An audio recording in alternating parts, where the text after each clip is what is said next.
Steve Jobs. Just saying the name brings up so many images, right? The black turtleneck, those incredible keynotes, the products that literally changed the world. He's this total legend, an icon. So much so that it's actually kind of easy to forget he was once just a kid, tinkering in a suburban garage. Today, we're going to pull back that curtain. And this line says it all. This was the heart of his public persona. It wasn't just some clever ad copy. It was the very core of the Steve Jobs myth. He was the crazy one, and he really truly believed he could put a dent in the universe. So that's the big question, isn't it? How does someone like that come to be? Was he just born that way? Or was he built? What were those key ingredients in his childhood that created this incredibly unique and, let's be honest, often contradictory personality?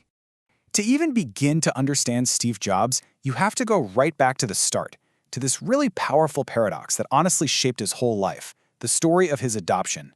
It's a story defined by feeling two things at once, being abandoned and at the same time feeling incredibly special. Just look at the contrast here. It's night and day. His biological parents were academics, a graduate student and a Syrian professor. But the couple who would raise him, Paul and Clara Jobs, a high school dropout and a bookkeeper.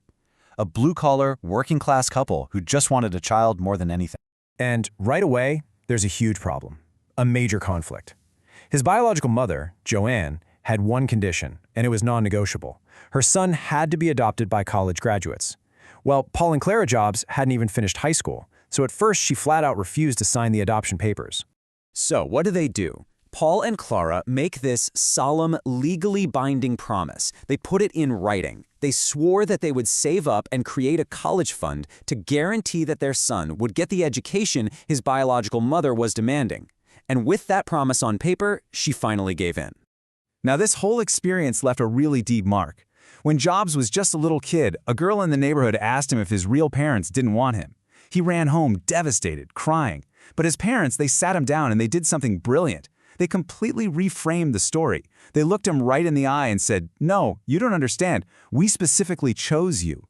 And Steve himself, he couldn't have been clearer on this. He absolutely hated it when people called Paul and Clara his adoptive parents. To him, they were his parents, 100%. And his biological parents, he was pretty blunt about it. He just called them his sperm and egg bank. All right, so the other absolutely towering figure in his young life was his dad, Paul. Paul was a mechanic, a craftsman through and through. And it was in the family garage that he taught Steve lessons that would, believe it or not, become the very foundation of Apple's entire philosophy. And this is it, the house on Chris Drive. It looks like any other suburban house from that era, right? But that garage was Steve's first real classroom.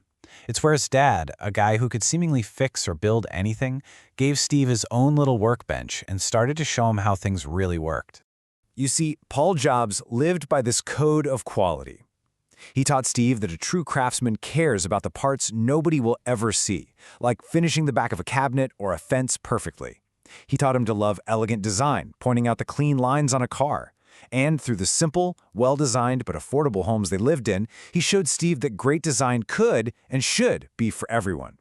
Does any of that sound familiar? It's basically the Apple playbook in a nutshell. But it wasn't just his family that shaped him. It was the very air he was breathing.